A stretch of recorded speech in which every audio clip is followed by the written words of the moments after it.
علامہ اقبال، میں عرض کر چکا ہوں کہ ان کی ابتدائی تعلیم میں اور خاندانی پس منظر کے اندر مذہبی اثرات بڑے گہرے تھے۔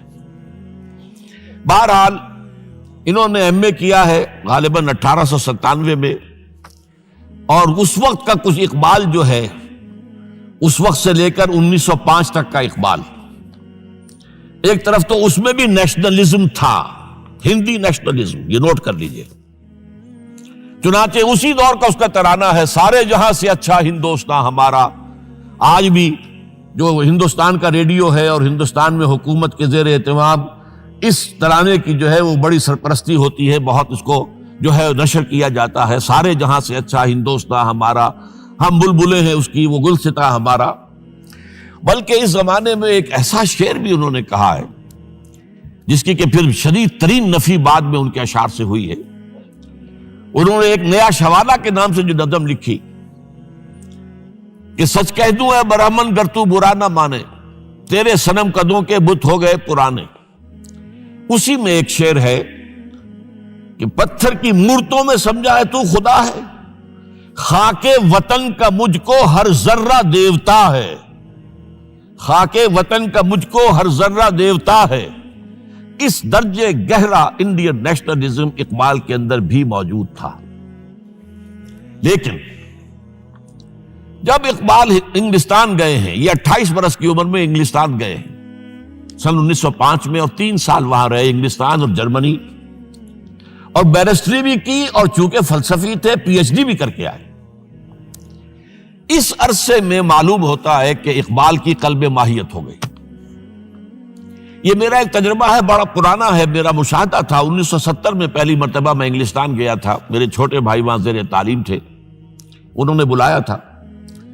وہاں میں نے دیکھا کہ یونیورسٹیوں میں پڑھنے والے ایک PhD, 2 PhD کرتے ہوئے لوگ بیٹھتے ہیں، جمعے کے روز قرآن پڑھتے ہیں، درس قرآن ہوتا ہے، اور وہ ایک دوسرے سے قرآن پڑھ کے سنتے بھی ہیں تاکہ جو تجوید کی غلطیاں ہوں ان کی تصحیح ہو سکے۔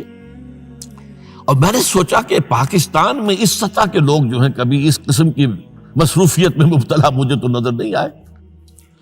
تو اس کا مجھے ایک اصل میں تجزیہ میرا یہ تھا کہ جن لوگوں کی بنیادی تربیت میں اور خاندانی اثرات میں مذہب کا ایلیمنٹ موجود ہوتا ہے، چاہے وہ ہندوستان میں رہتے ہوئے وہ زیادہ ظاہر نہ ہو، نمایاں نہ ہو، اس کے آثار سامنے نہ آئے، لیکن جب وہ ایک مخالف ماحول میں پہنچتے ہیں، اس مخالف ماحول میں ان کے اندر کا وہ چنگاری ان کی جو ہے وہ شعلہ بن کر بھڑکتی ہے۔ چنانچہ یہ معاملہ میں نے پھر بعد میں امریکہ میں بھی دیکھا، ہر جگہ دیکھا ہے کہ وہاں 2 نتیجے ہوتے ہیں، یا تو یہ کہ ایک آدمی ڈاؤن دی ڈرین گیا، تو وہاں کی تہذیب میں رنگا گیا شراب اور یہ اور وہ اور رقص اور سب یہ ساری چیزیں آ گئی، اور یا پھر جو بچ گیا جس کے اندر دین کا کوئی حمیت کا شائبہ تھا، وہ پھر بھڑکتا ہے، پھر وہ ایکٹیوسٹ ہوتے ہیں، وہ کام کرتے ہیں۔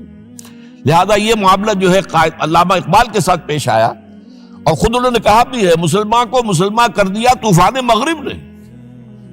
وہاں سے جب یہ واپس آئے ہیں تو اب نوٹ کیجئے 1908 سے 1930 تک یہ جو 22 برس ہیں، علامہ اقبال نے کیا کیا نوٹ کیجئے، وہ آپ جانتے بھی ہیں، میں صرف گنوا رہا ہوں۔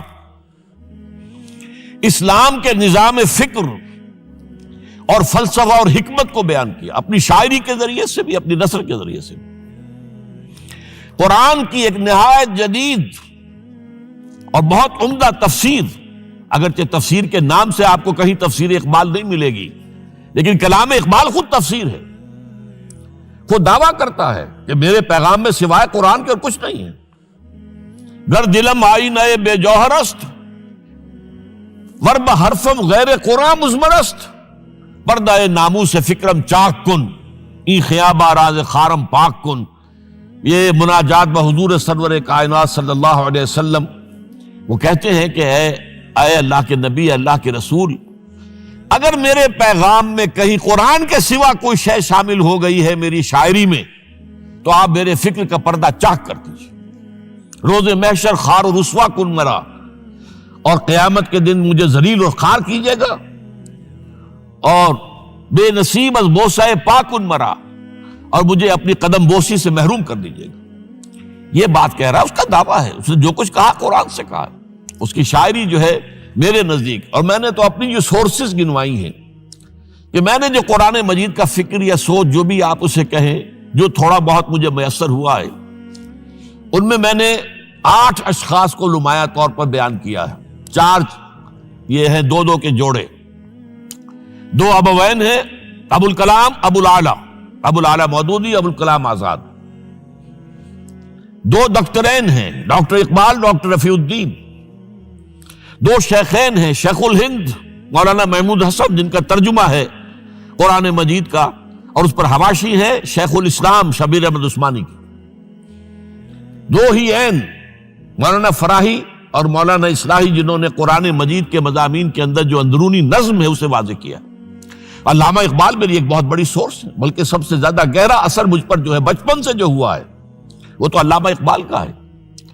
5ویں جماعت کا طالب علم تھا جب ان کا یہ شعر میرے ذہن میں کہیں چپک کر رہ گیا ہے، جواب شکوہ کا: وہ زمانے میں معزز تھے مسلمان ہو کر، اور تم خار ہوئے تارک قرآن ہو کر.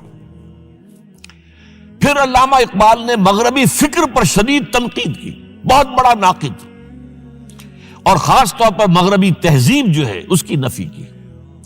یہ سارا کام کیا، اور اس سب سے بڑھ کر وہ تجدید ملت اسلامی کا علمبردار بن کر سامنے آیا. اس نے خوشخبری دی کہ دنیا میں اسلام کے غلبے کا دور آنے والا ہے. ملت اسلامیہ جو اس وقت دبی ہوئی ہے، پسی ہوئی ہے، پوری دنیا میں پامال ہے.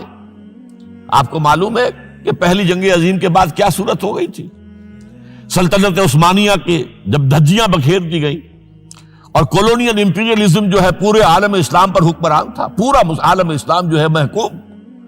اگرچہ یہ دبے ہوئے ہیں، پسے ہوئے ہیں، گرے ہوئے، لیکن ان کا دوبارہ غلبہ ہوگا، یہ ابھریں گے. ملت اسلامیہ کی تجدید ہوگی، اسلام کی نشأت ثانیہ ہوگی. اسلام کے روشن مستقبل کے مبشر بن کر علامہ اقبال سامنے آئے. اور ایک اور جو بہت بڑا کام کیا وہ وہی وطنی قومیت کی شدید نفی، بلکہ شدید کا لفظ بھی کافی نہیں ہے، شدید ترین نفی کی ہے. اس لیے کہ اس وقت وطنی قومیت جو ہے اس وقت مسلمانوں کو اپنے اندر انگلف کرنے کے لیے پوری قوت کے ساتھ زور لگا رہی تھی. میں نے علامہ اقبال کے حوالے سے جو باتیں کی ہیں کہ احیاء فکر اسلامی اور تجدید ملت اسلامی، اس کے ساتھ ساتھ ہندوؤں میں کیا ہو رہا تھا اس دور میں، ان کے ہاں بھی ان کی مذہبی تجدید کا عمل بڑی شدت کے ساتھ شروع ہوا. اس میں بھی چند ناموں کا میں تذکرہ کرنا چاہوں گا. بنکم چٹرجی، اس نے بندے ماترم کا یہ جو ترانہ ہے آج بھی بھارت کے اندر مجبور کیا جا رہا ہے مسلمانوں کو بھی کہ وہ بھی اسکولوں کے اندر یہ ترانہ پڑھیں، اور ابھی مسلمان رجسٹ کر رہے ہیں. اس میں وہ زمین کی بندگی، بھارت ماتا ہم تیرے بندے ہیں، اور یہ جو ہے ہندو رینائسنس کا ایک بہت بڑا جو ہے یوں سمجھیے کہ علم بردار. پھر دوسری شخصیت سامنے آئی، راجا رام موہن. یہ شخص بہت بڑا فاضل، بڑا عالم، 10 کے قریب زبانیں جو ہے ان کا ماہر، جس میں یورپینز بھی اور ایسٹرن بھی. پھر یہ کہ یہ مسلمانوں کا ہمدرد بن کر آیا. انگریز نے جب یہاں پر ان کے پادریوں نے تسلیس کی تلقین شروع کی ہے تو آئینہ توحید کے نام سے اس نے کتابچہ لکھا اس کی نفی کے لیے. اس حوالے سے یہ کچھ ایسی شخصیت بننے کی کوشش کر رہا تھا کہ مسلمان بھی اس کو قبول کریں، اور اس کے بعد پھر اس نے برہمو سماج کے نام سے ایک ادارہ قائم کیا. یہ وہی تھا کہ جو اس سے پہلے اکبر نے جو فلسفہ دیا تھا دین الہی، بھئی اللہ کا معاملہ کرو، صرف اللہ کو سب مانتے ہیں، صرف نام ہے مختلف ہے، کسی نے کوئی نام رکھ دیا، کوئی مہادیو کہتا ہے، کوئی کچھ کہتا ہے، کوئی گاڈ کہتا ہے، سب خدا کو تو سب مانتے ہیں. یہ جو رسالت کا معاملہ ہے اور شریعت کا معاملہ ہے، یہ فساد کی جڑ ہے. رسالت کی بنیاد پر شریعتیں مختلف، عبادتیں مختلف، ذرا اس کو پیچھے ڈالو. تو دین اکبری یا دین الہی اس کا نام تھا. اس کے اندر بھی در حقیقت کوشش یہ تھی کہ تمام مذاہب کو ایک ہاون دستے میں ڈال کے اور اس کو کوٹ کے اور چھان پیس کے ایک صفوف بنا کر ایک کامن مذہب ہندوستان کا وجود میں لایا جائے. بہرحال اس وقت اللہ تعالیٰ نے کھڑا کیا ہے حضرت مجدد الفسانی رحمۃ اللہ علیہ کو کہ جنہوں نے اس فتنے کی سرکوبی کی. اس نے بھی مجلس ایزدی کے نام سے ایسا ہی ادارہ شروع کیا، اور یہ گویا کہ ٹھنڈی چھری کے مانند، اس لیے کہ اسلام کا دار و مدار تو رسالت پر ہے.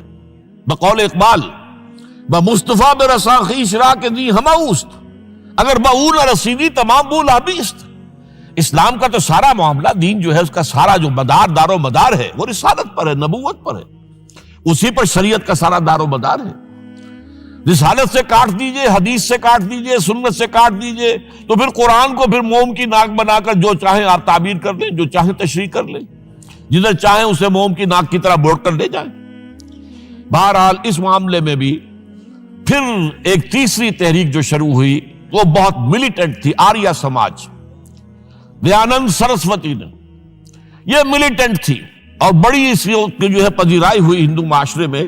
انہوں نے کھل کر یہ کہا کہ ہندوستان صرف ہندوؤں کا ملک ہے، یہاں مسلمانوں کے لیے کوئی جگہ نہیں، لہذا یا ہندو ہو جائیں مسلمان اور یا پھر یہاں سے ہجرت کر جائیں. کھل کر آریہ سماج، اسی کے تحت پھر مہاسبھا بنی، اسی کے تحت RSS، انتہائی ملیٹنٹ آرگنائزیشن جو ہے ہندوؤں کی، یہ سب جو ہے دیانند سرسوتی کا.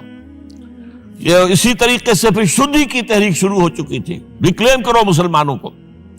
یہ ہم ہی میں سے تھے، ان کے آباء و اجداد کہیں جو ہے مسلمان ہو گئے، انہیں واپس لو. چنانچہ راجستھان کے علاقے میں جہاں بڑی جہالت تھی، مسلمانوں میں علم نہیں تھا، بس کہیں بزرگوں کے کسی زیر اثر فیض سے، کسی صوفی کے وہ اسلام تو لے آئے لیکن تربیت کا کوئی انتظام ہوا ہی نہیں، مسلمان حکومتوں نے کیا ہی نہیں، کچھ بھی نہیں کیا. تو نتیجہ یہ نکلا کہ بڑے پیمانے پر شدھی کی تحریک ہو رہی تھی. میوات کے علاقے میں بڑی تیزی کے ساتھ مسلمان جو میو تھے وہ ہندو ہو رہے تھے. اسی پر تحریک اٹھائی ہے مولانا الیاس رحمت اللہ علیہ نے. ان کا مقابلہ کرنے کے لیے، اس تحریک کا، اس شدھی کی تحریک کا مقابلہ کرنے کے لیے یہ تبلیغی جماعت کا نظام بنایا تھا کہ بس 6 باتیں لو اور جاؤ، دیہات میں جاؤ، چنے لے کر گڑ لے کر جاؤ، کسی کا کھانا نہ کھاؤ، اپنا کھانا کھاؤ، کوئی تنخواہ نہیں، اور دین کی تبلیغ کرو. یہ نظام ان کا در حقیقت اسی شدھی کی تحریک کے جواب میں شروع ہوا. پھر سنگٹن کی تحریک شروع ہوئی کہ ہندوؤں کو سب کو جمع کر دیا جائے. اب اس اعتبار سے ذرا نوٹ کیجئے، علامہ اقبال نے جو نفی پھر وطنیت کی ہے، اتفاق سے یہاں یہ اشعار لکھے ہوئے ہیں: اس دور میں میں اور ہے، جام اور ہے، جم اور، ساقی نے بنا کی روش لطف و ستم اور، تہذیب کے آزر نے ترشوائے صنم اور، مسلم نے بھی تعمیر کیا اپنا حرم اور، ان تازہ خداؤں میں بڑا سب سے وطن ہے، جو پیرہن اس کا ہے وہ مذہب کا کفن.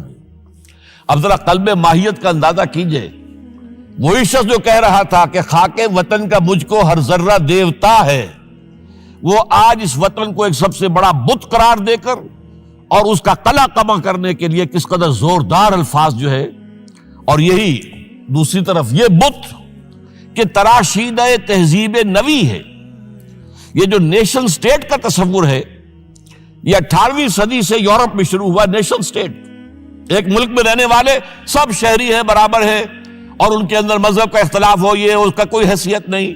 مذہب تو پرائیویٹ معاملہ ہے، ہاں جو سرکاری سطح پر ہوگا معاملہ، اجتماعی معاملات جو ہے وہ کسی مذہب سے طے نہیں ہوں گے. یہ نیشن سٹیٹ کا تصور، یہ بت کہ تراشیدہ تہذیب نوی ہے، غارت گرے کاشانہ دین نبوی ہے، بازو تیرا توحید کی قوت سے قوی ہے، اسلام تیرا دیس ہے تو مصطفی ہے، نہ زارہ دیری نہ زمانے کو دکھا دے، اے مصطفی خاک میں اس بت کو ملا دے. اس سے بھی زیادہ مجھے ملا ہے ایک ان کے قطعہ جو ہے: منزل راہ رواں دور بھی دشوار بھی ہے، کوئی اس قافلے میں قافلہ سالار بھی ہے، بڑھ کے خیبر سے ہے یہ مارکہ دین و وطن. خیبر، غزوہ خیبر سے کہیں بڑھ کر یہ دین و وطن کا مارکہ، کہ ہمارے نزدیک ہماری قومیت کی بنیاد ہمارا دین. آج دنیا یہ کہتی ہے کہ قومیت کی بنیاد وطن ہے. یہ جو مارکہ دین و وطن ہے، بڑھ کے خیبر سے ہے یہ مارکہ دین و وطن. اس زمانے میں کوئی حیدر کرار بھی ہے، تو واقعہ یہ ہے کہ علامہ اقبال نے اس سلسلے میں وہ رول بھی پلے کیا کہ جو حضرت مجدد الفسانی رحمۃ اللہ علیہ نے دین اکبری کا قلع قبا کرنے میں ادا کیا تھا، اور اس میں کوئی شک نہیں ہے۔ اس اعتبار سے میں کہا کرتا ہوں کہ حضرت مجدد الفسانی کے بروز کی حیثیت رکھتے ہیں علامہ اقبال، اور ان کو جو گہری نسبت تھی، حاضر ہوا میں شیخ مجدد کی لحد پر، وہ خاک کے ہے زیر فلک مطلع انوار، گردن نہ جھکی جس کی جہانگیر کے آگے، جس کے نفس گرم سے ہے گرمی احرار، وہ ہند میں سرمایہ ملت کا نگہباں، وہ ہند میں سرمایہ ملت کا نگہباں۔ ملت کا سرمایہ تو سارا کا سارا جو ہے ایمان بالرسالت سے۔ آپ حضرت مجدد الفسانی کے خطوط پڑھیے، سب سے زیادہ زور اطاعت رسول، اطاعت رسول، اطاعت رسول، اطاعت رسول۔ جس کی جڑ کاٹنے کی کوشش کی تھی دین الہی کے ذریعے سے اکبر نے، اس کو دوبارہ مستحکم کیا ہے وہ مجدد الفسانی رحمۃ اللہ علیہ نے۔ اب آئیے 1930 کا ماہ دسمبر، اس میں ایک بات ہم دیکھ چکے، محمد علی جناح ہندوستان کی سیاست سے مایوس ہو کر ملک چھوڑ کر انگلستان میں جا کر آباد ہو چکے۔ اور اس ضمن میں ایک واقعہ میں آپ کو سنا دوں۔ ایس ایم اکرام صاحب کا نام بہت سے حضرات کے علم میں ہوگا، ان کی 3 کتابیں جو ہیں بڑی مارکت الآراء ہیں، آب کوثر، موج کوثر، روض کوثر۔ ادارہ ثقافت اسلامیہ کے ڈائریکٹر رہے بہت عرصے تک، بہت پڑھے لکھے آدمی تھے۔ وہ آکسفورڈ میں پڑھتے تھے اس زمانے میں۔ وہ لندن گئے، انہوں نے محمد علی جناح صاحب سے ملاقات کی اور کہا کہ آپ کیوں چھوڑ کر آ گئے ہندوستان؟ ہندوستان کے مسلمانوں کو آپ کی رہنمائی کی ضرورت ہے۔ تو جواب جو تھا محمد علی جناح کا وہ نوٹ کرنے کے قابل ہے۔ ہندوز آر انکوریجیبل، یہ ہے جو نتیجہ نکالا تھا محمد علی جناح نے۔ یوں سمجھیے کہ 24 برس کی محنت شاقہ کہ کوئی اتحاد کا فارمولہ طے ہو جائے، کوئی بنیاد ہو جائے، کوئی ہمارے مابین متفق علیہ اسکیم بن جائے، لیکن جس درجے مایوس ہوا ہے شخص، ہندوز آر انکوریجیبل، یہ ناقابل اصلاح ہے۔ اور مسلمانوں کا حال یہ ہے کہ ان کا ایک لیڈر جو بات مجھ سے کرتا ہے صبح کو، وہ شام کو ڈپٹی کمشنر کو بتا دیتا ہے۔ تو اب میں ایسی قوم کی رہنمائی کیسے کروں؟ تو یہ میں نے آپ کو یہ واقعہ بھی سنا دیا کہ وہ مایوسی کا عالم کیا تھا۔ لیکن اب جو ہے 1930 میں، جبکہ مسلم انڈیا کا ایک سورج تو غروب ہو گیا تھا، مغرب میں جا کر بیٹھ گیا، مغرب میں سورج غروب ہوتا ہے، ایم اے جناح تو وہاں بیٹھ گئے۔ ایک سورج اب طلوع ہوا ہے مسلم لیگ کے پلیٹ فارم پر، یہ ہے علامہ اقبال۔ 1930 کا جو ان کا خطبہ ہے الہ آباد کا، وہ بہت اہم، بہت اہم، بہت اہم۔ ایک تو یہ کہ انہوں نے اپنی شاعری کے ذریعے سے وطنیت کی جو نفی کی تھی اور مسلم قومیت کا جو اس بات کیا تھا، اسے ایک فلسفیانہ انداز میں سوشیولوجی، عمرانیات کے مسلمہ اصولوں کی روشنی میں جس طریقے سے مدلل بیان کیا ہے، اس اعتبار سے وہ ایک بہت قیمتی دستاویز ہے۔ لیکن اس کے ساتھ ہی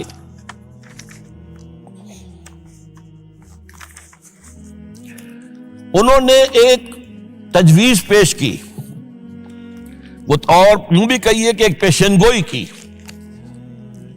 وہ پیشن گوئی یہ تھی کہ ہندوستان کے شمال مغرب میں ایک مسلمان ریاست قائم ہوگی، اور پھر یہ بھی کہا میں مطالبہ کرتا ہوں کہ وہ قائم ہو۔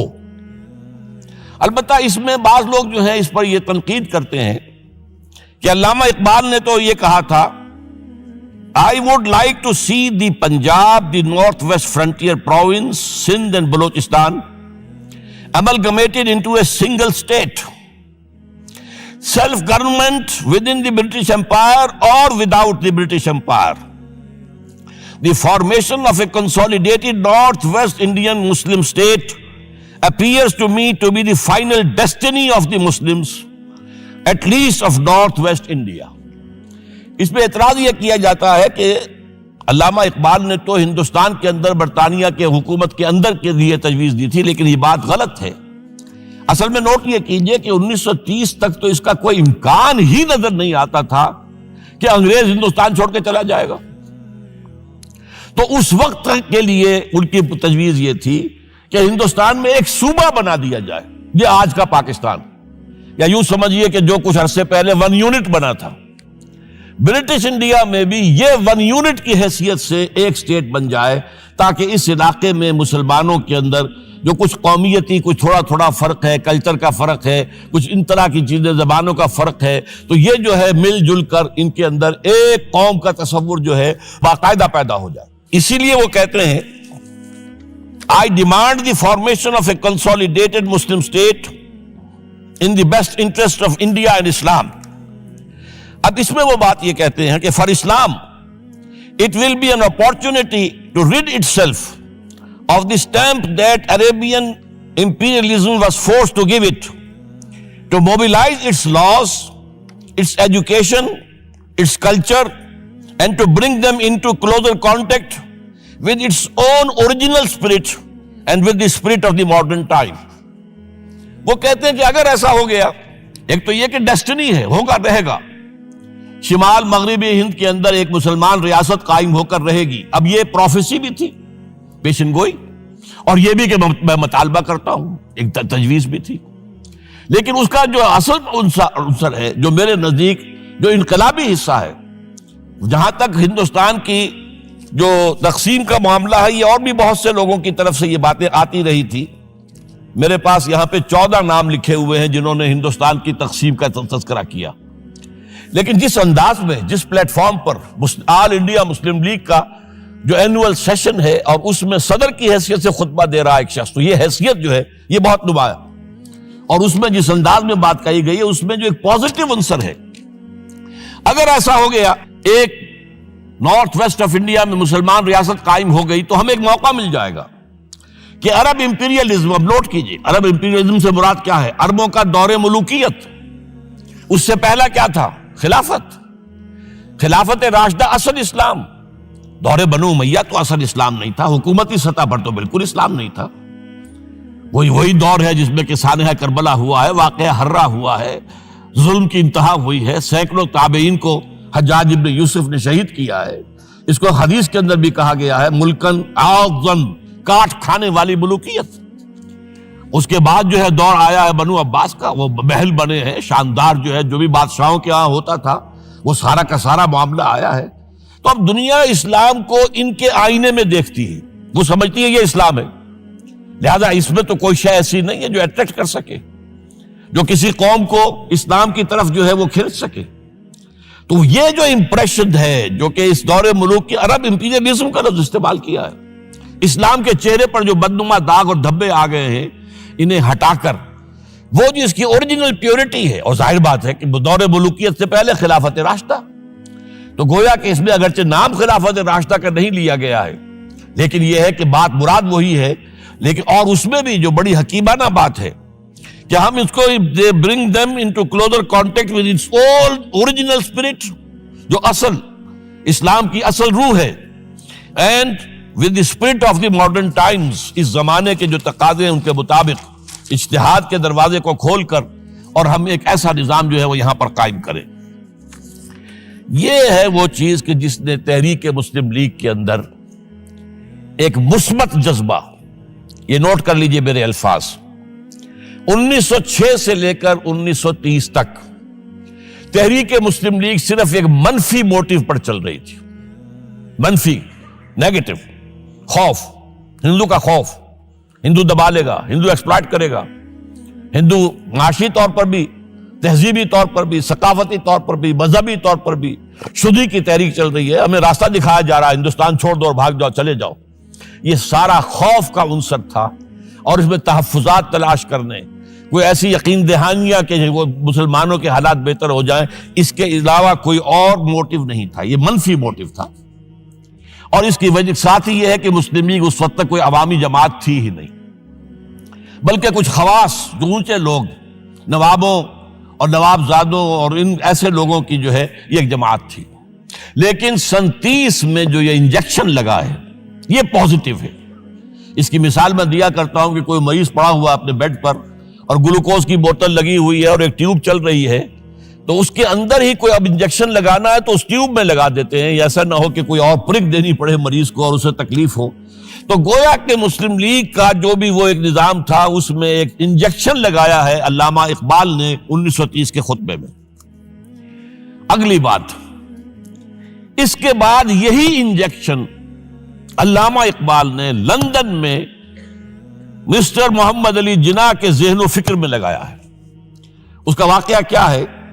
3 گول میز کانفرنسیں ہوئی تھی، پہلی اور دوسری میں محمد علی جناح بھی شریک تھے، تیسری 1932 میں ہوئی، اب وہ شریک نہیں ہوئے، اس لیے کہ وہ سیاست چھوڑ چکے تھے، وہ تو سیاست کو خیر بات کہہ کر اب پریکٹس کر رہے تھے، لیکن علامہ اقبال اس میں گئے تھے، وہاں موقع ملا، قریبی ملاقاتیں ہوئیں، گفتگویں ہوئیں، اور ان ملاقاتوں کے نتیجے میں یہی انجیکشن علامہ اقبال نے محمد علی جناح کے ذہن اور فکر کے اندر لگایا ہے کہ بات کرو اسلام کے احیاء کی، وہ چیز کہ جو مسلمانوں کے جذبات کے اندر گرمی پیدا کرے، حرارت پیدا کرے۔ اس حوالے سے یہ جو انجیکشن لگایا گیا ہے، اسی سے پھر یہ کہ ان کے مزاج کے اندر ایک تبدیلی آئی۔ کچھ اور لوگوں نے بھی انہیں کہا ہوا تھا، لیکن یہ کہ خاص طور پر یہ بات اقبال کی تھی جس کی اپنی ایک حیثیت تھی۔